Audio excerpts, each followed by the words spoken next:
Hey, everybody. Welcome to another episode of Just Two Dads, along with my co host and co creator, Mr. Sean Francis. I am Brian Altunian.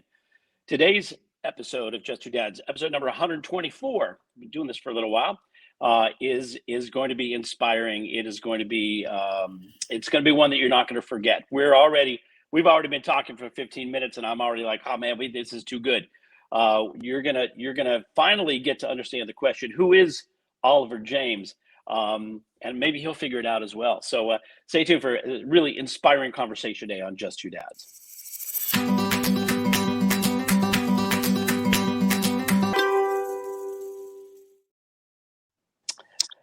All right, welcome back, everybody. I am Brian Altunian along with Sean Francis, and this is episode number 124 of We Are Just Two Dads. I forgot what the name of our show is, Sean, because I'm so fired up to be in this conversation. We are Just Two Dads. First of all, I want to thank a bunch of people, folks who are catching us live on Facebook. Please make comments if you feel so inspired. We'll be able to throw some up on the screen. If you're catching us after the fact on our YouTube channel, We Are Just Two Dads, or again, Just Two Dads. We always talk about We Are Just Dads because that's how you can reach us at wearejusttwodads@gmail.com. Catch us on our YouTube channel. If you're hearing us on podcast outlets everywhere, welcome. Please get back to us and respond and send us some notes, comments of guests that you hear, access to the information that they may be talking about, or if there's a topic or subject that you'd like us to cover, please let us know. Again, we are justtwodads@gmail.com. Also, for those folks listening on WSTX AM radio down in the U.S. Virgin Islands, thank you for joining us. I want to thank Sean Hall, who is our producer, who hangs out on the islands in Hawaii, who puts all of our stuff together and keeps us on track. Thank you, Sean. Thank you to our sponsor, Billy Footwear, for constantly being inspirational as well. We do this podcast because Sean and I are just two dads of children who have faced challenges. Some would say disabilities, others would say medically complex issues, developmental delays, what have you.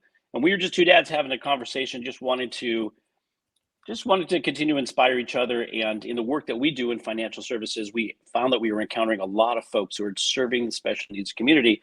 And so we decided to have this conversation live and on a podcast. And so we've now been doing this 2.5 years. We're so excited to be doing this. And folks like Billy Footwear and today's guest, Oliver James, is going to be another inspirational story. They keep us going. They remind us that the work that we're doing here is touching the lives of a lot of folks. And so we're grateful to be doing this, grateful to all of you to be joining us, and grateful for today's conversation. And I'm grateful for my partner in Thrive here, and my business partner, my co-host, my co-creator, Mr. Sean Francis. So I'll let you introduce Oliver and then kick us off the show. Welcome, everybody. Very excited about today. I hope that everyone is having a fantastic day and moment right now, whether you're watching us live or catching this after the fact on virtually any and everywhere that you get podcasts. At the time that we're doing this, it is the 15th of February, the day after Valentine's, and this Valentine struck me unlike others in that, just reaffirming to me that love is what any and everything is about, whether you're talking about platonic love and or romantic love, whatever the case might be, and of course starting with love of oneself. And I think that our guest today is the epitome of self-love, the epitome of perseverance, the epitome of the saying by the great Muhammad Ali, which is that service to others is the rent we pay for our room here on earth. This is a man who slipped through the cracks of the special education system. This is a man who graduated high school despite at that time having a second grade reading level. This is a man who started a business in the industry of personal training. When the pandemic hit in his native Pennsylvania, his business didn't simply slow down, but it went to sleep. But he responded to that by awakening and deciding that he was going to dedicate his life to better nutrition, personal development, and then decided to, without knowing anybody out here, move to Southern California, and then decided, well, I'm going to face the fact as opposed to run from the fact that I am technically illiterate. And what I'm going to do is then teach myself to read. But wait a minute, what I'm going to do is document my journey to literacy by sharing that with an unwavering degree of vulnerability and care and love, and do that on social media. And that story has been shared with the Los Angeles Times, Good Morning America, other people, and on and on. And as a matter of fact, when we book someone for our show, we usually have a pre-show conversation to make sure that we're all on the same page, that what we do is something they want to be a part of, and vice versa. And our guest last week, you know, Yeah, Kelly, in Kelly instance Coleman. with Kelly Coleman, Kelly happened to say, you know, there's this guy that you've just got to know his story. And that guy is none other than our guest today, Mr. Oliver James. Oliver, welcome to Just Two Dads. Yeah, thank you. Thank you for having me. Hey, it is our the privilege awesome. is ours. So, you know, we usually begin the show with me saying to people, you know, I'm sure you don't see yourself as a hero and you just do what you do. And you probably don't, but you have a level of self-awareness that most people don't and should have. So you might at least acknowledge that the things you do could be seen as heroic, but because I think you have a little bit more of your sense of your value, self value than most people do. But nonetheless, all heroes have an origin. That origin is where the hero's powers come from, and so that goes back to your beginning. That goes back to your upbringing, which determines how you respond to the gifts/challenges that life gives you. So why don't we do that and start from the very beginning? All right. Yeah. So where did so talk about, where did you grow up? What kind of family did you have? Tell us a little bit about you and your beginnings. Okay. The best way I can explain this is I grew up like any other kid probably wanted to grow up. At least that's how I viewed it in my mind. And that's to just take on the world as innocent as possible. You know, that journey is only innocent until you're exposed to the world. Mm-hmm. Once you get exposed to the world, that journey becomes influenced. It's not so much more as innocent anymore. So you start to tie between your influences and your your innocence, and you start to see it as one person. You know, you start living a life other than yourself. I kind of look at that. So when I started off the journey, it started off as me wanting to be myself. And as I got sent to schools and, you know, met friends and went out into the world in a small way that you do as a young person, you in some way get little pieces of reality. And that reality check is realizing that your world doesn't revolve around just you. You know, things happen, and then all of a sudden you're like, whoa. And my world, before I met you, this is what happens. And you're like, no, but you didn't meet me yet. Now that you met me, this is what happens when you do that in my world. And then that's when you start to see that that's how the world operates as a young person immediately.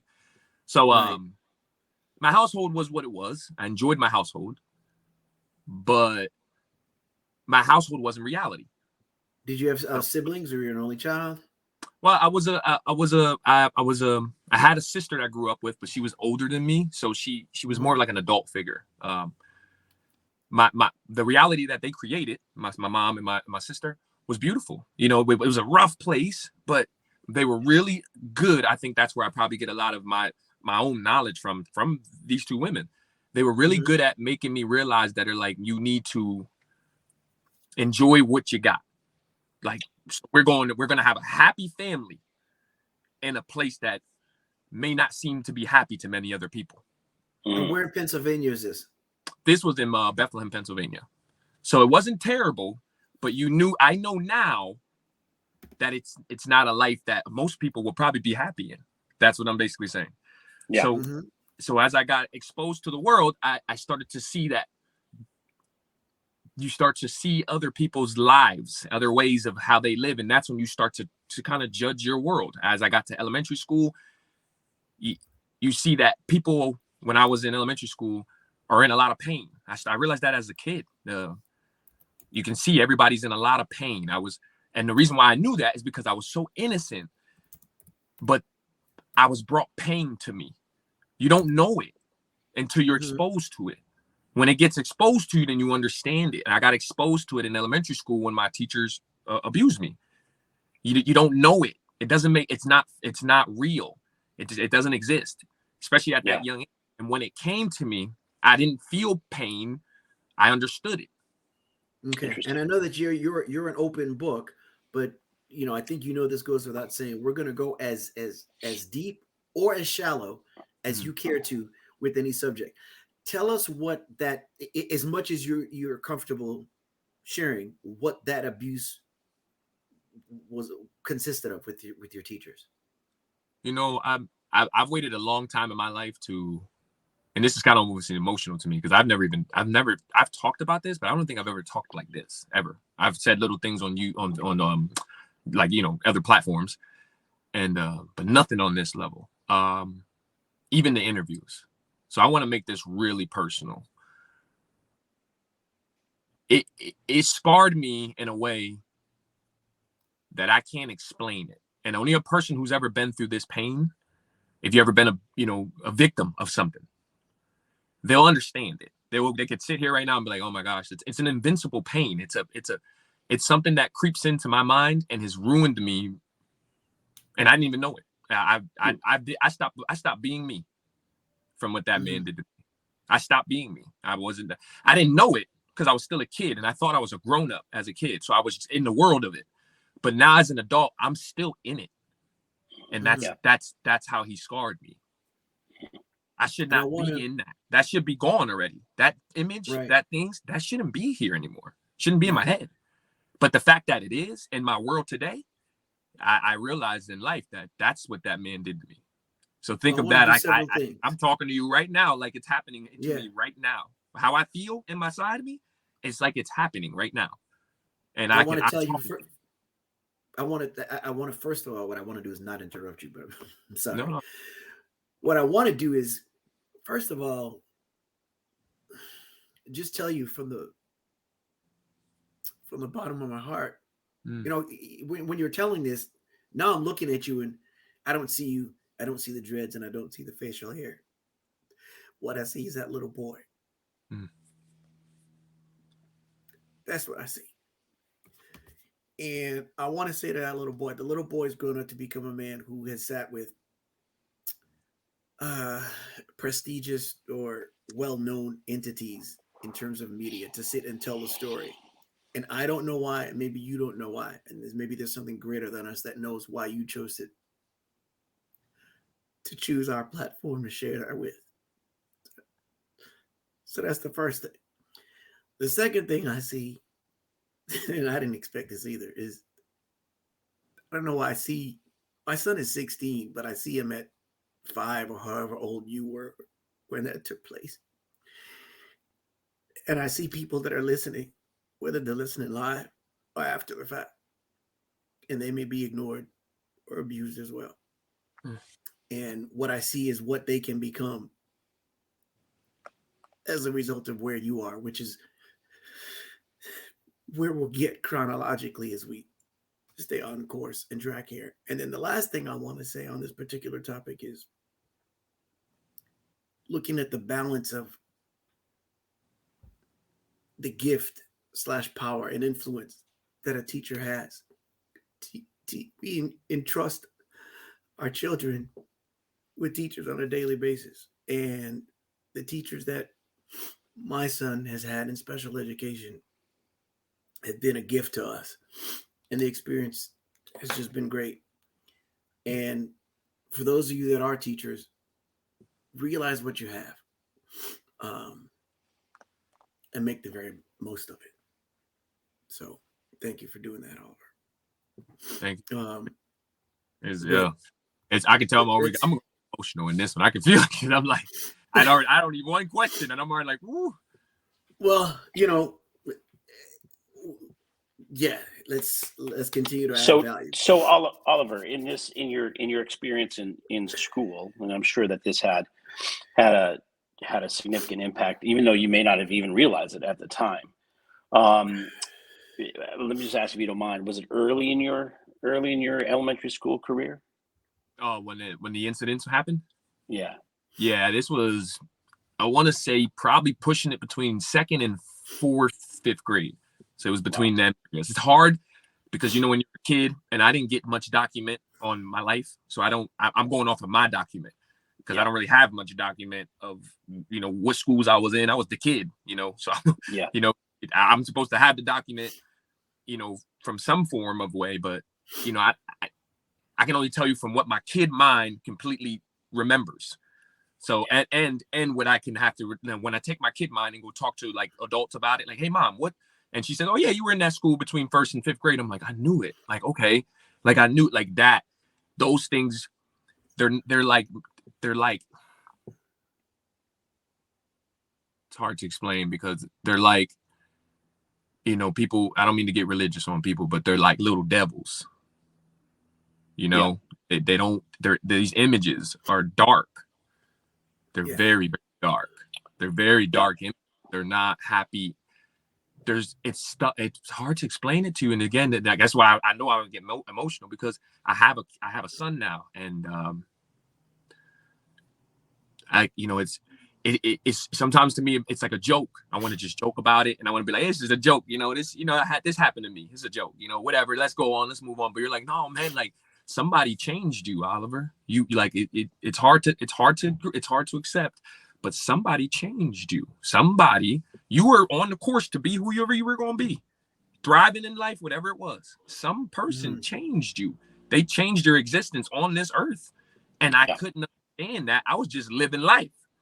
But I can see now, I'm like, no, you would have lived a different life. Maybe if that experience now didn't happen to you, you had to overcome that. And that was the thought. Look at your life. And I look back at my life, how much I've damaged myself. Just because. Be a little easier on yourself. Don't talk about damage yourself because we're all the sum total of our experiences. And then people that I know that have experienced trauma and various forms of abuse have said to me that there's portions of their life that they kind of just, you know, block out. So would you say it's fair to say that not knowing what school you attended at a certain time, you know, probably has something to do with that? Possibly. I mean, I think I don't know how to explain it, but there's a lot that, you know, I kind of blocked out, I think, from that time. Like it got exposed now. Like I'm being honest with you, even that, like I'm exposing some of it even now because I'm going deeper into it. Cause I'm like, you know what, there's things I wasn't willing to talk about before. And I'm a figure out a way to get the words out. The words don't exist for what I can say, but if I can figure out a way now, you're 34 and this time today, maybe with your reading levels and the things you've been learning, you can develop the words you need to say for what happened to you. You know what, like that's one of the big reasons why education has become great in my life. It's because it gave me the power to be able to speak the words that I needed to say so I can be free from the things that happened to me when I was a child. I couldn't say the words as a child. I didn't learn the words as I grew up. So I just acted. I never got to say the words. I can say them now because I've educated my brain. So now I can say to you, like, hey, you know, what happened to me wasn't right. I was just a little person. That person shouldn't have been able to touch me that way. You're not wrong for what's happening to you right now, Oliver. You should know that, right? Like, don't blame yourself for this. Don't put yourself through more pain after you get hurt right now. That's what I can tell myself now, because I've developed the educational level to be able to talk to that younger version of me. That younger version didn't have that development. So he acted on his own will.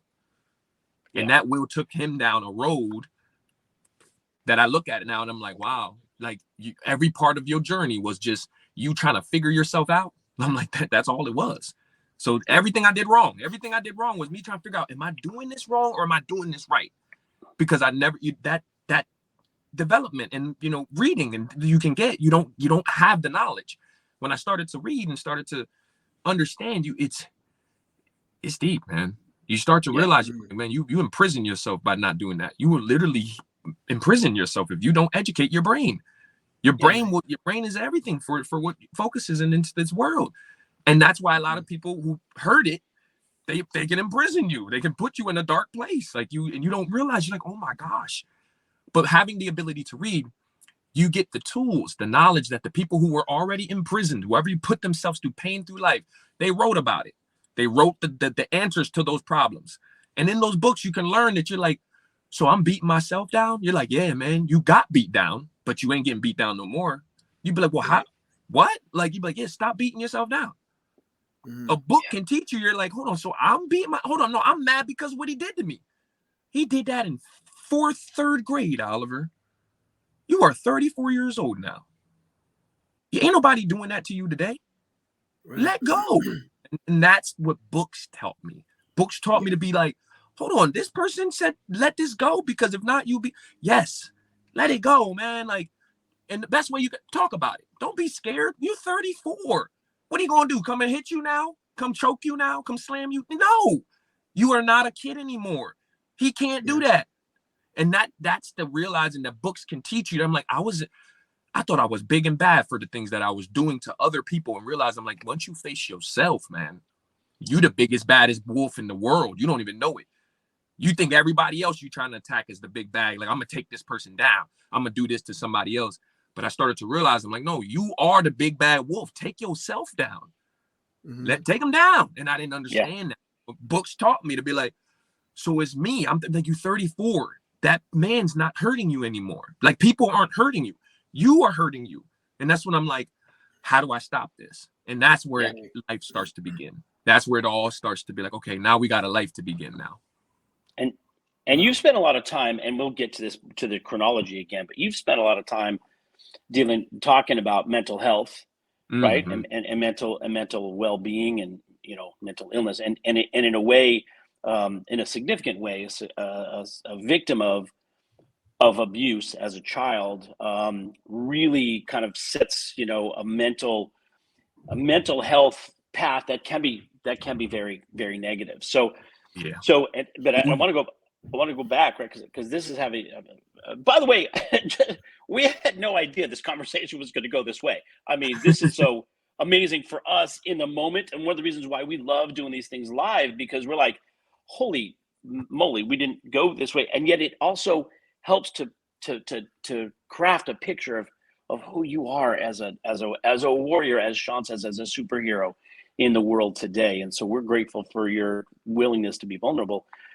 At some point, you realize that you struggled with reading. You couldn't read in school, and I would think that combined with this issue of, am I doing something wrong? Did I do this? Am I, you know, that you had some sort of negative self-talk and negative images as a kid. Is that right? 100%. And then how did you get out of that? How did that change for you? Where did you take that, and what's your path look like? I think that's a little, correct me if I'm wrong, is that a little further on, or to acknowledge it, it would have been like today's time. Like when you said, sure, you know, we've talked about this before, when you were like, today when I found out this, is like that, it would be a today type thing. Like, yeah. Interesting. But you did make some decision along the way when you were in school that you were going to go down some path, right? Whether that was negative or whatever. So talk us through that. Well, it's I was a very good observer. So I observed the people that I knew I can get to a certain place without getting in too much of a trouble. So I observed the ones who got away with things, but they were smart enough to know that they can't take it too far, because there's some things you just can't get away with. So I had to maneuver around the world with that type of mind, because I'm like, I want to get to this other side of town, but I only know this person, there's only these 4 people who go to that other side of town or do certain things to get what they need or to eat or whatever. I'm like, okay, one does this level of thing. I'm like, no, but I'm not going to that. You'd be like, but the other one does this thing. You're like, huh? So that's how he got that sandwich. He just doesn't, like, I don't know if I want to do that. That's a little bit off of my level. Then there'll be that one sweet spot where you'll find the person who's doing something that met my morals, but also got him what he needed to get, you know? And you just think of it as something like stealing. You know, you're like, are you going to steal a car? You know, are you going to rob a bank? You know, when you're thinking in your mind, you only have these people that you're reading. I was reading, but that's what I was reading, my environment. Like, what people? What's another? I'm like, well, I ain't doing that. Okay, well, he's on what drug? No, that makes him do what? yeah, we ain't gonna do that one. You'd be like, but we could do this one. Like, what's this one to do? It's like, I don't know. Like, you start, okay, what's the alcohol thing do? I see a lot of people do that one. You're like, well, give it a try. And you're like, well, okay, well, I did that. I don't know. Like, that's you start to realize, like, I was an observer. I was a very good observer maneuvering around the world because not knowing how to read, I observed with my eyes. I observed with my doings. I had to be a doer. So I had to know, hey, you can't read. How am I gonna get this job? I don't know. I'm gonna go find a dude who knows how to get a job. And then I'll start there. And then I'm like, huh. He'd be like, hey, so that's how you get a job? Like, yeah, but so I would literally understand. I'm like, well, I can't read, but they're telling me, make sure you got this type of outfit. You're an African American, so don't have this type of hairstyle. You know, don't wear your pants like this. Don't wear a shirt like this. And I'm like, who does that? And they're like, well, that dude over there looks like that. I'm observing. And I'm like, so I got to find somebody in my color who looks like the person who can get the job at this place. I'm like, I could do that. Look in the mirror, I observe myself and I go, okay, I just need that shirt, those pants, these things. And I'm like, I'm like, so how does he talk? He'd be like, let me go talk to him. At that time in my life, when I would go talk to him, it'd be like, yo, what up, homie? Hey, man, let me talk to you real quick. Son, it would just be a whole bunch of slang. And he'd be like, hey, son, hold on, slow down. First of all, and I'll be like, okay, he's gonna talk to me. And I'm like, man, why you talk like that? You just like, talk like what? I'm like, you talk like you're, I don't know. Like, you're not supposed to talk like that. You're my color and you talk different. And then I would be like, he would be like, talk to me. And then I would mimic it. They didn't understand it. I just wanted them to speak. So now when I go walking down the street, I'm like, okay, how's it going, sir? Okay. Hey, listen, son, calm down. Just lower your tone a little bit. Instead of like, hey, man, lower your tone. Like, no, hey, son, lower your tone. I would practice these type of things because I was around them. So like, these are the things that help me in the world to be like, as I'm picking up these good qualities, I'm also picking up these negative qualities. Because I'm also ask you about that. Yes, because I'm also okay. I need that car though. I want this. It becomes more of a feed. Like I gotta get there. But you understand what you being handicapped in that way because you can't read. You gotta jump to another space. You gotta do something. You might have to take it. You might have to bribe, lie, steal, cheat. You might have to do a little bit of it. And I'm like, that's a bargain that I had to start making with myself because I didn't know how to read. So I knew I had to make that bargain, but I just didn't want to go too far where I would end up, my life's over. I was like, no, I just need to get to a certain place. Maybe if I meet a certain person or do a certain thing, I could get there and then everything will work itself out. But that's not the case. So when we talk about your choices, so it seems like you've got a negative connotation with education based on the experience that you had. That gets in the way of your ability to continue learning to read and to progress. And from everything you've told us, there isn't a father or father figure that's present as well. So in the associations that you're making, the people that you're hanging out with, you eventually make some choices. And again, we can get as shallow or as deep as you want to that have you ending up behind bars, which probably gives you your first bit of education as well in terms of choices. Tell us as much as you're willing to about that and where you went from there. Well, for one, it was too much time. So any time is too much time. But I realized that I'm like, you're playing with your own life right now. Like you don't know it, but that's when I realized I'm like, it wasn't a good thing to do that to someone because if they didn't have a mindset to be able to overcome it, I can see how many people could be real bitter about what happened to me. Like they could just, that's it. They're never coming back from it because it was way too much time. But again, you look at the world and you say, okay, well, any time is too much time when you're losing your time. It's just that's the time you were given. Someone else got a little bit less or a little bit more. They felt the exact same way. And then you start to realize that you're like, oh my gosh, like that was the thing that I start to catch. I'm like, it don't matter if I got a year, 10 years, 20 years, any time is too much time when it's not put on you. When you're not doing something to better yourself or become something, you losing time. And I understood, I'm like, right now you in a bad situation. What you mad about? You mad you in prison? I'm like, you mad, you're not mad about that. You mad about the fact that this is how you ending it right now. You down. You ending down. You ending in a situation where you're like, hold on, I'm gonna be down now. Things went bad. Let me tell people I'm not a bad person, or at least while I go in, hey, everybody, you believe me? Or no, you got to realize that I'm like, it's you. I started to understand that it was me.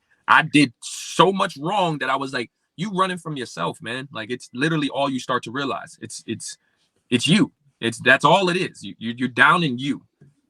I don't know if you realize how rare that is, because you've got all kind of justifiable reasons to be done.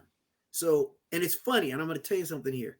I was going to ask you if you mind sharing how much time it was, how long you were away, but you know what? Because of what you just said and because of the choices that you made, it doesn't even Doesn't matter. matter. Because let's say if you've never been incarcerated before and you got 3 months, 6 months, a year, 2, 3, 4, 5, any period of time for which your freedom is taken away that you're used to having, to go from that and be at the fork in the road where you can be victor or victim, worrier or warrior, and you choose the path that serves versus the one that doesn't. That's not an easy thing to come by. And I think I know you well enough to know that. I was going to ask you what made you do that, but I think I know you well enough to know that I get the feeling that there's a part of you that doesn't even know what it is that made you choose the right path. Yeah, I would. That I'm happy to even having this conversation, because that boils my heart right now for somebody to be able to answer that way to me. Yeah, it's like I can tell. It's an amazing journey for me to sit here and be like, man, that person, that version of me is just that cool. It's like, is that strong? I'm like, I look back at that young kid, and I'm like, man, you were strong. Like, man, how did you have that strength, dude? I'm like, and I'm looking at it now at 34, and I'm like, hey, guess what? That's you. I'm like, what? Right. I'm like, that's you. All those strengths, Right. all those things you overcame, you did that. And I'm like, hold on, Right. I did that? He's like, yes, you. You did it without even knowing it. Going through prison, still thinking about coming out to be a better person. You know what I mean? Hurting people in the world, but realizing that, the pain that you cause on others is only going to cause you more pain. It's just like, just realizing, like, you did that. You didn't even know that. You were like, when you made a mistake, you knew that you weren't your mistakes. I knew that. I was like, you didn't know. You have to be really easy. A lot of people need to be really easy on yourself. You just did not know. You had no idea. But when things got real, when you were like, hey, it got real, you knew what you wanted for yourself. You knew exactly you wanted to, okay, this happened to me. I don't ever want to feel like this again. I don't know how I'm gonna get out of it. Even at that time, I didn't understand how but I knew to get up every single day. I'm like, man, a person who would be better for himself would get up and go down there and maybe just, go walk. You'd be like, why would you? I'm like, because if you loved yourself, you would go walk. Yeah. And I would just, at that time, and I would get up out of my bed. I'll be stressed out, and I'm like in prison, and I'm like, I'm gonna go down here and do some push-ups and go talk to somebody or something. Young person did that. Young person decided to get up, get out the bed, go down there, do some push-ups, talk to some people, meet some people, and I'm like, I didn't understand that those were gonna be key things in my life for growth. Just like there were people who did differently. There were people who got the same issue, maybe less time or more time than me. And there's people who know this, and they'll hang themselves or something. I was just gonna say, and think that like, man, why did they do that? And you're like, you don't get it, man. 17, 18, 19, 20-year-old you was a strong person, man. And because I'll be like, those people might have been 50, 60, 20 years, any age. And you're like, but why did they do that? You haven't, at that time, you think there's a reason. You're like, oh, there's a real reason for this. But no. You start to realize as an adult, you'd be like, no, that person couldn't go anymore. Right. That person said this journey through life is not the one. I'm done. Yeah. You said, hold on. This is what I got to live in. Okay, time to get it together. Let's get our tools together. Let's figure out how we're going to do it. You did that I did that at 20, and I didn't understand that. When I got up out that bed and said, all right, get my shoes on, we're going to do some push-ups. You were taking care of yourself. You've been taking care of yourself. You were making sure that yourself is going to be all right for the things you did wrong. You were like, okay, it's time to get out here and get right. So that's the same thing like what's happening to me today. TikTok, all this, that's just me realizing I'm like, hey, you done wrong, man. Listen, time to do right. Let's go. Good, and now you know. I want to keep us on that path, but I also want to, again, I like to do this throughout the show, which is I want to make sure that people aren't letting these things go by them and that they're catching it. So no matter how dark it is, and as much as it matters what happens to us, what really matters is what we do with it. And how important and immeasurable and valued it is to get to a point where you can realize that something, no matter how dark or painful, can be happening for you versus to you. So Mhm. you've now, let's follow chronology. So you're released. Where do you go from there? Eventually you got into personal fitness. Mhm. Is that something that's started in terms of your mindset and making that a profession based on your willingness to, to start taking care of yourself and everything? Tell us about that, and let's continue on that path. Well, these are great because the way I get to tie them in is like a real life story. Because like, the fitness only comes because I was really good at just being an athlete. I was just one of those kind of kids who got it. Being an observer, again, made me a good athlete. It's not easy for me to see somebody jump and then say, I'm going to jump. Like see someone run fast and I say, I'm going to run fast. Like I was good at that because my brain worked like that. It was like, you see that person do it, you could do it. And I did it. Didn't matter what it was. That was great for me because when fitness training started to hit the map, it was right up my alley. It's mechanics with my own body. Now, not knowing how to read made me become very aware of my own body. What can my body do? How high do I jump? How fast? I practiced my body. I was that kid. I wasn't reading, but I was out there in that field trying to do flips and running and this and I was experimenting with my body. So when I got older, like now, fitness became, for some reason in this world, people stop realizing how to move their body. When you were a child, you completely knew how to move your body. You just moved. It's true. But when you get older, you just, for some reason, people need to hire people like me now to help them move their body. They just forgot how to move it, and that's something that I realized that what me growing up, I stood childlike in some way. I stood still moving my body, going outside at 20 and people calling me weird because I'm running up and down a hill and in prison with a rock and then doing cartwheels down the hill. And people are like, man, that young kid, he crazy. And I'm like, well, he was kind of crazy, but look at him now. I'm 34 years old and I can still move my body. So it's just like really great. So I'm just looking at it. I'm like, that's something. Keep that. Don't lose that. I start to understand that in this world. Like, don't start losing your own self when it comes to fitness. Like, that's something I try to tell people. Don't lose yourself. It's a mental thing. It's not a physical thing. Don't lose yourself mentally. That physical part, I don't care how your body is, don't lose yourself in that way. Yeah. So let's hear. So when I started to focus on fitness, and it was mostly because I didn't know how to read. So that's how fitness became my main job priority. Like that's the only reason why I've never taken the fitness test. Every girl that I ever dated, girlfriend, and this is how I am. I like to be honest. Every girlfriend that I dated did all my applications. They filled out everything. I didn't do none of my fitness ISSA I didn't do that. Some girl did the whole thing for me. And that's it. I never did the test. I never took the test. I didn't do nothing. I did the CPR. That was probably about it. But but I knew in my mind, I'm like, I can't. When I got out of prison, I would work out at parks and people would tell me like, yo, you should go be a trainer. You should go be a trainer. And I'm like, boom, like, let's go be a trainer. So I literally had a girl take the test for me. And I was like, that's all I need you to do. Take the test. She took the test. She did everything for me online. And then with that one I could have did the job without it, but I needed that certificate. Mm-hmm. I took that into a job and then I just observed. I just watched people do the workouts. And I was like, okay, I walk up to somebody. Hey, you want a trainer? I only did that because this person just did that. So I just would come up and like, hey, you want a trainer? Like, that's how my life started to evolve in training. It was so easy because it was my normal life. I was like, okay, how do I get in shape? Okay, we do this. Jumping jacks. We do this. Like, okay, what else? We're going to run up these steps for an hour. You're looking at me, I'm like, well, that's just how we lose weight. I don't know what you want me to say. Like, this is what, and that's what I would do. And people would hire me because they're like, man, you actually do know what you're doing. And I'm like, I do this every day. I never took a test on it, but I knew how to do it because I've done it with my physical self every day. Right. I don't have to worry about weight problems or health problems because I've done it my whole life. I just did it.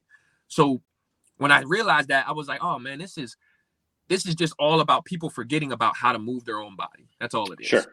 Yeah. That's literally all it is. So that job became very easy for me, but hard because, again, I can only make it so far because I might be one of the best trainers maybe in the world just because of my mental. But the fact that I can't bring you a certificate from a certain place, a certain like high level of, certificate, I will never be a Peloton rider, I won't never be, I can't be that. So but even though I might be able to go on Peloton and make Peloton billions, never even know, because they'd be like, man, that's the guy we needed. He got But the fact that I can't reach them because I don't have that cord link. I don't have it. I would have to find a girl or a guy or somebody who can take the test and do all that. But by the time I got in there, they'd be like, okay, Oliver, we need to read this prompter while you're talking. I'm like, dang, this is where they got me. I'm like, gosh, I'm like, you could be one of the best trainers in the entire world. That's how it all tied in. I was like, you could be the best trainer in the world, man. You could be the motivational speaker you want to be.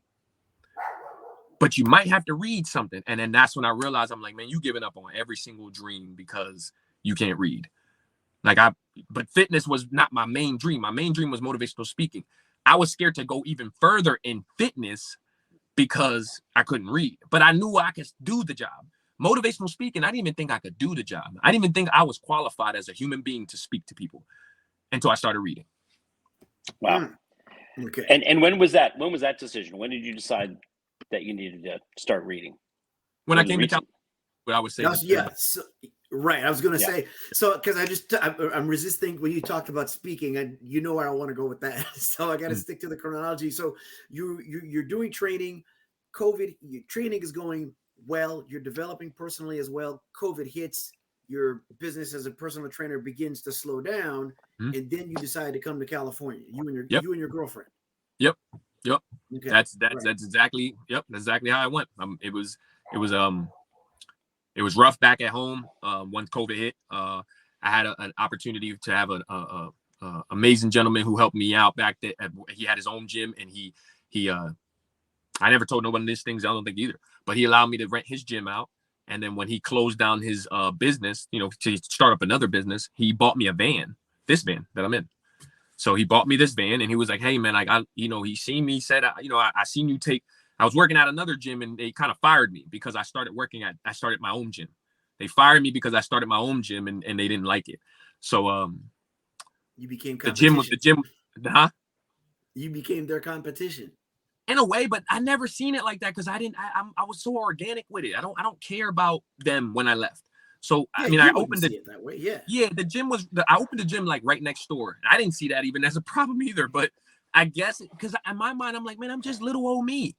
You're a big gym. You have a whole gym and a whole business. You got 2-3 gyms in out the world, and I'm just little guy in this little one level floor who just wants to run a couple classes, for anywhere from $25 to $50 a month, unlimited classes. And I ran that gym, and I don't even think about how hard I worked with even the amount I had. I ran that gym 6 in the morning or 5 in the morning. I would come in there and train the owners, and then I would run that gym all the way around to almost I would say 6, 7, 8 p.m. around there, depending on the days. By myself. There was no one else. It was just me.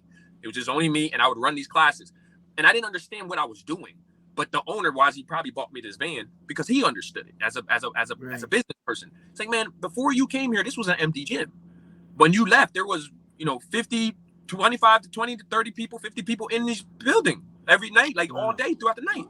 And I'm thinking I don't even realize that. I don't even see that. I see it now, but I don't see it then. And when he shut the place down, I think it really hit him in a way where he was thinking like, man, I don't want to let this guy down. I think that's what he thought. Like, I don't want to let him down. He's actually winning. So he bought me the van. He came to me. He was like, he would ask me, what was your options? What's your next? And I'm like, I've been looking at this stuff, and since COVID, people are going to mobile places, and they're kind of going to their houses. So maybe I'll start my own mobile gym. And it clicked in his head, and he was like, you know what, man, if you're thinking about doing that, I believe in you type thing. He was like, find a van, and I'll buy you a van. You can put your equipment in it. And I was like, wow, easily during COVID, I did it. Found a van, picked up the van, he paid for it. I took all the equipment, put it inside the van. And I started driving from house to house, training people house to house, house to house. Yeah. And what happened was winter happened in Pennsylvania. It threw me off. It's because it was height of COVID, and everybody was wanting to work out in their garages or in their parking lots, not in their houses. So it was like my business kind of stopped. It just was no longer happening. I still trained the owner of the gym every day. I trained him at his home and his own private gym. So I still had him, but it wasn't enough for me to take care of myself. It was enough it was just enough. And it's not that it's much different now, but there was nothing else I could see it going with, because I've been like, every winter I'm gonna have to do this or something. Like, this COVID's not going nowhere. So I'm like, man, I don't know what's gonna happen. And plus, you lose all your clients once you lose them. They don't, I had to get them all back in the summer, so it'll be a hard run through. I just got them all, and that's when I made this weird decision to say, I'm gonna go to Florida. I wanted to go to Florida because my brother lived in Florida, and he was single out there, and he was like, come live with me. I was gonna go to Florida, and that was my goal. My mind was just go to the Florida, set up on a beach. And we took a drive out to Florida, and I was like, okay, this is a beach. I can come here every morning. We went out there. We actually drove out there too. I scoped it out, and I said, I can come here every morning. And I can just stay in here with a sign and just train people for like $10 for a half an hour or something, for the whole day. Now I can make some money at least and start just building up something maybe in Florida, because it's always going to be sunny. So at least if I do something outdoor, if I build it up, I can build it up big enough. And as I'm doing that, I get a phone call on Instagram from a buddy of mine, but he moved from Pennsylvania and he moved out here to California. And he was like, hey, him and another buddy of mine were out there, and they were like, hey, we're just calling you because we just thought it'd be really cool if you ever moved to California. And I'm like, why would I? I'm like, why? Why would it? Why? I'm in Pennsylvania. I'm like, why even this? Why? I didn't ask nobody nothing. I haven't even talked to you in years in a way, So I'm like, where did this even come from? Then they were like, kind of like, hey, man, we just see your Instagram at that time, and you have a personality that would fit in California. That's what he told me. And I was like, huh? He was like, you would just fit here in California. I'll not explain it, man. He was like, but when I come to California, I seen people like you. I seen people that you would fit with, man. And I was just like, all right, whatever. And I got off the phone. I'm laying in my bed. And I walk over to the kitchen, and I look at my lady, and she looks at me with this look like he's up to something. Like, you could just tell. And I'm like, I'm moving to California. And she's like, what? I'm like, yeah, I'm going to California. I'm sorry. And then she was just like, well, hold on. How does this? And she's like, and literally after a couple, minutes, she was just like, well, looks like you're going to California. Literally, that's what she said. I'm like, I'm going to California. Like, I literally sat there for a minute. I was like, what am I going to do? I called my buddy, and he was like, you can crash in my, my place for a little while. And, it's California, man. Like, sleep in your van. You can do anything out here. And I'm like, okay, kind of, whatever. So I do have a van. So I was like, all right, pack the van up. And me and my lady drove out to California. First, I never left farther than in that drive, maybe Maryland or something at the time. But I'm just like, where am I? My brain is like calculating like cartoon character story tells, or movies that you think of when they're going cross country or something. Like, I'm thinking of these movies. Yeah. I'm like, what is it gonna be? Right. I don't even know. Right. My brain is about to explode. I'm in so much fear. I could crash, but how much I was shaking driving because how much fear I was in. That is key right there. Right. I wouldn't have thought that crashed, you were dealing with fear. I shake the whole way. My hands shake that steering wheel the entire way to California. Wow. Because I'm just leaving. Just I could not. I can't even express you the fear that I was just like. But every thought was like, don't you even think about turning around. You go where you know you need to go. And I was just like, but why am I going? It was just like, boy, don't even ask a question. You just get there, and when you get there, you figure it out. And that's what my brain just kept thinking. I got to California. And I literally drove I typed in one of the prettiest beaches in California. It drove me straight to the beach. That's what I did. That's my location. Drove me straight to the beach from Pennsylvania. From snow, I left snow right into the sun. And I parked right on the sand, right in front of the beach. Me and my lady parked right in front of the beach. And she still gives me a little hard time about it now because she's like, you ain't even wait a second. Like I said, I was like, not 1 second. I parked right on the beach, opened up the door, pulled my speaker out, got my sign, started working out. Right from this park, from Pennsylvania all the way to California. I didn't even meet no one. I just immediately started walking around with my sign. Started, the sign was like, I'm a personal trainer, just moved here looking for work. Like I was just, it would just say what it said at the time every day. And every single day I would go do that. So I was like a madman, straight madman. Every single day I would be on the beach from sun up to sundown. People would come and be like, you're still here, dude? Like you've been here all day. I'm like, not one person would talk to me. Some days I would go in this van and cry, scream. Like, why am I even here? I did that for probably about 6 months. I did that every day. And there was days and I was in this van literally just screaming and crying because I'm like, why am I here? Why am I even doing this? I'm poor. I don't have nothing. Everything is like, what do I do? Like, I'm like, why am I even in this place? And then out of nowhere, boom, an opportunity will come. Somebody will come and be like, hey man, here, take my card. I'm looking for this trainer who could, and I'm like, what the freak? It's like, oh, okay, wow. one client. It's like, oh my goodness, I just got a client. Then somebody else will come and like 2 weeks later and be like, hey, I was looking for you, man. You need a and they'll give me some card again and be like, yeah, call this guy. And I'm like, he heard about you. And I would give him a call and be like, oh, you're the guy on the beach, right? Yeah, we're looking for you to come, work for us for a couple little bit. I'm like, oh. Another person will say, hey, go to this place over here. There's a person that was looking for a trainer. I will walk in there. Literally, there was gyms. I walk straight in. I'm like, hey, I'm the guy. And they'd be like, who's the guy? And I'm like, me. And they're like, what are you here for? I'm like, I'm here to do the job that no one else will do. Literally stuff like that. And people will be like, okay, well, we'll go in the back and we'll meet you in the back. And I will walk into the back and they'll be like, okay, well, we need somebody that's going to just be here at night and just like watch the place for a couple hours. I'm like, yeah, I'm him. Okay, cool. Let's do it. And they'll be like, I got jobs like that. And I was like, oh my gosh. I'm like, I just got, a paid gig to do this. Then I'll be in that gym and then a person will be like, hey, we need a person who needs to train somebody, Right. at nighttime, later at night, around 9 p.m. Can you do that? I'm like, well, I'm already here doing this. Yeah, I could train that person too. I now make, that opportunity just started to just come. When I started to see that I was growing in that way, I was like, I'm holding back. I started to feel that. I was like, I'm holding back from that next jump. And that was me telling the world about my reading experience. I don't even think it was about the world. I was just going to ask you, you were on social media while you were doing this, right? Yeah. You were doing stuff on social media. Yep. So people were following this journey with you the whole time. Yeah, there was only about 200 followers on TikTok at this time. When I jumped in my van and said 5 words, what's up? I can't read. The next day it was 75,000. Holy cow. 75,000 followers. Like the next day or two, it just nonstop. My phone just nonstop till 75,000. When I said it again and started to tell people a little bit more of the story, 100,000. I was just like, oh my goodness. Like there's still even levels now that I'm like, I haven't told people this part of the story. If I put this on TikTok, I'm sure people will be like, I didn't know that about life and Oliver. But I started to understand, I'm like, that's the problem. The things that you're scared to show the world is the version of you that you want the world to know. Yes, absolutely. We say that, craziest thing about it. Yeah. Now I'm almost free. Almost free. See, the very thing that we think excludes us is the thing that qualifies us to teach people. Like, for instance, a trainer that was once overweight has a little bit more conviction and believability.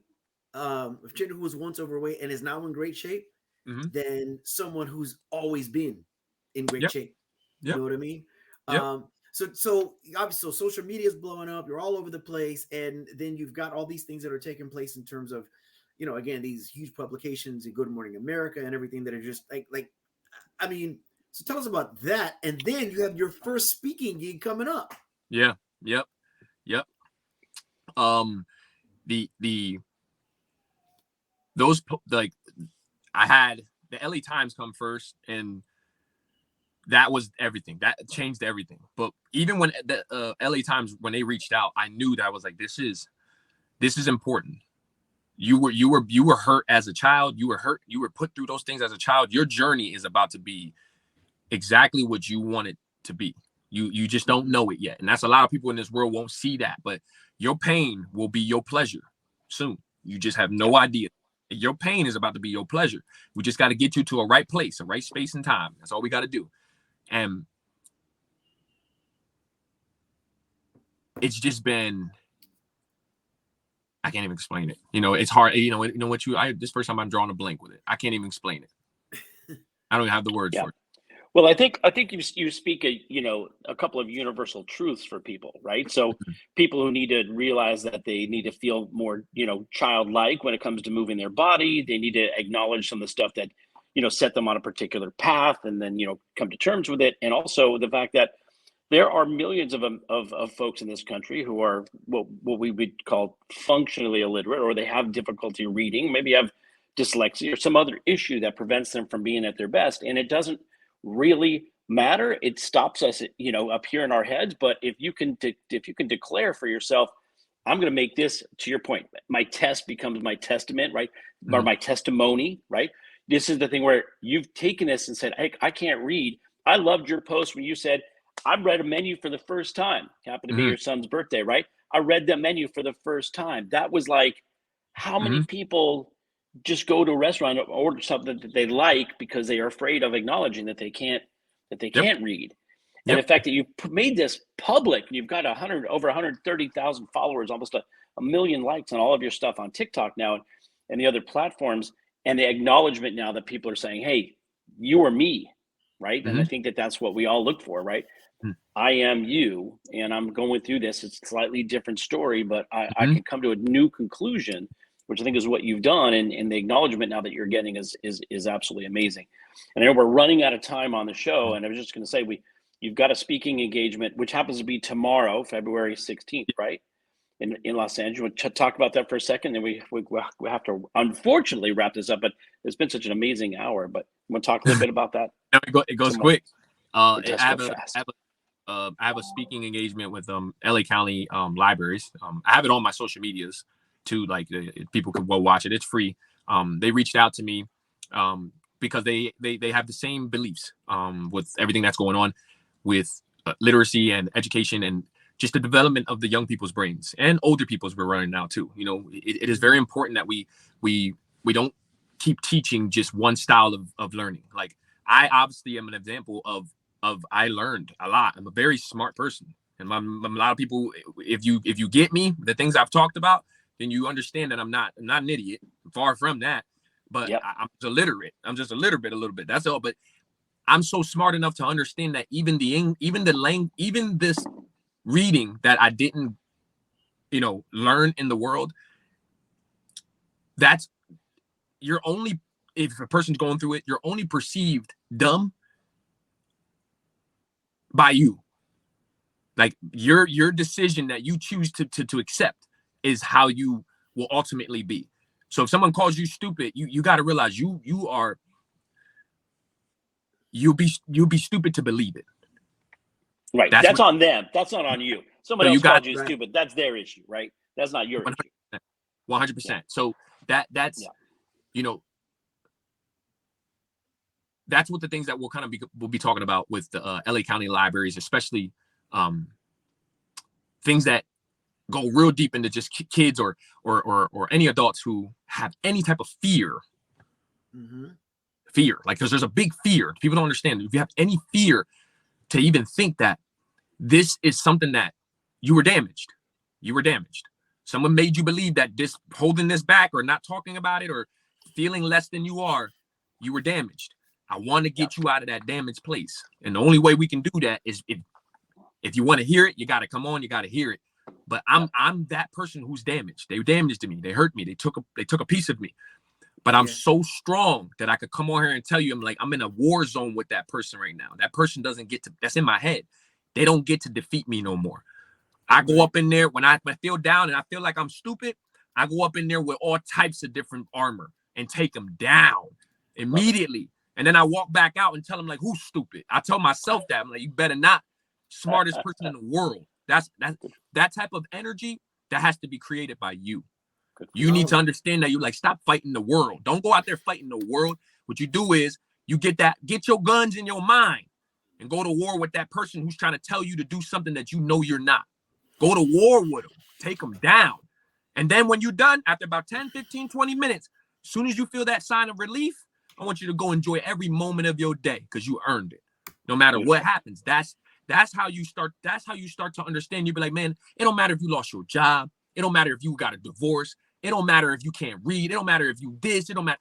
Listen, go to war with that person in your head and fight all that them things that people put on you and made you feel like that you're stupid because you can't read, or you're ugly because of this, or you're fat, and made you feel that. You go to war with that person in your head for about 10 minutes, and then when you're done, you walk down the street with your head high, beautiful, because you understand that you be like, I'm only in a war with myself because of people's bull crap they put on me. Try to make, just because I can't read don't mean I'm stupid or any of that. I just can't read. And I'm tell you something right now. This is how my energy is. In 5 years, come ask me how I'm reading, and you'll see I'm reading better than you. That's how my brain is. And that's what you got to understand. I'm like, man, if I got time, I'm going to be the best reader in the world. That's it. So that's the energy that I want people to hear when they come to the speech and they talk and they listen to these, because I want to know that's what those things are about. Teaching people to understand that your war zone is in your head. You're only going through, that's it. Someone said something to you 5 years ago and you're still holding on to it. That's all it is. Don't matter what it is. the age that you were when your abuse took place, when I was that age, I needed who you are now. Yeah. Okay. Mm-hmm. Because I never had a problem with illiteracy. I was always physically in a classroom. I was never mentally there. I've never had a diagnosis, but I was never there. Mm-hmm. Bad grades and I were like this, you know what I Mm-hmm. mean? And Yeah. I had enough people convince me that something was wrong with the way that I thought. And I would be lying if I said that that's all behind me. It's further behind me. Yeah. But it's not far enough. And I come from an environment where people push and get higher education. But we're at that point in the day where this is a different ending to the show, because it usually goes by just so very fast. We got to make sure that we just, again, thank everyone that took the time to you know um, you know tune in. If you can quickly, Oliver, just got to ask you, this is the portion of the show where we ask our guests, your ability to change the world is tied to your ability or willingness to change yourself. If you can, as quickly as you can, give us just one example of a belief that you once strongly felt but no longer believe to be true. Perfect one for you. Just because you're an adult doesn't mean that you can't learn. There you go. Easy. There you go. There you go. Easy. There you go. Yeah. I love it. Well, listen, I hate to do this because this is such as I knew it would be, an inspirational conversation, and hate for it to come to an end, but all good things have to end. So on this, first of all, I just want to thank you, Oliver, for sharing your soul and your spirit and your energy with us. It was absolutely so inspiring. I want to thank everybody for tuning in, for catching us live on Facebook. Thanks to Kelly Coleman for actually making the introduction in the first place. Right. To Sean Hall out in Hawaii for kind of keeping us in line, to our folks over at Billy Footwear for always sponsoring and encourage folks to go to billyfootwear.com and adaptive footwear for your folks who are physically challenged and have some issues. Just put the basics of putting your shoes on. So Billy Footwear is an awesome story in of itself. Thanks everybody for catching us on our YouTube channel and on podcast outlets down in U.S. Virgin Islands and WSTX AM radio. Thank you all. This has really been awesome. And as I say, and I think you're just the epitome of this, empathy and love is always most important, especially now. Look at somebody's situation. You have no idea what they're going through, what they've been through, what they're dealing with, what their challenges have been in the past, what their internal fight is. So have some empathy, look at somebody's situation and be more curious and less judgmental. And if you look at the world through the lenses of love, it's always makes the world a better place. So with that, Oliver, I'm going to thank you myself personally, but I know Sean's going to thank you as we sign off here. Sean, you want to close us out for this episode? Amazing episode today. Yes, I will do that quickly. Again, thanks to Kelly. Thank you for your time, Oliver. We're going to be working together in the future because there's tremendous value that can be added to so many different ways. I want to thank everyone that took the time to tune in, whether you're doing so live or after the fact, wherever you get podcasts. And I want to, as always, thank the women in my life without whom I would not be. That is my mom, Jan, and my amazing wife, Laura. And remember, wherever you are within the sound of my voice, we love you. Love you. Thank you, everybody. Thank you.